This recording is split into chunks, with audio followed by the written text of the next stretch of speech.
L'Union européenne n'est pas quelque chose de positif pour la France. C'est pour cela qu'avec le Parti social-patriote, on est pour la mise en place d'un référendum national concernant la question de la sortie de l'UE.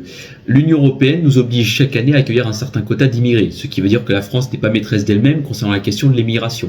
Autre exemple, l'Union européenne nous coûte chaque année des centaines de millions d'euros, parfois même des milliards. Pourquoi ? Parce qu'elle met en place des amendes sur la tête de la France, par exemple par rapport à la surpopulation carcérale en 2024 qui avait atteint les 123%. La France a dû reverser plus de 100 millions d'euros de dédommagements et intérêts à l'Union européenne, de l'argent qu'on aurait pu utiliser pour combattre la délinquance ou la précarité. L'Union européenne a détruit le marché agricole français. En 1980, il y avait 1,2 million d'agriculteurs. Aujourd'hui, il y en a seulement 290 000. Vous demandez à n'importe quel agriculteur ou n'importe quel éleveur qui se respecte ce qu'il pense de l'Union européenne, tous à 99% sont pour la sortie de l'UE.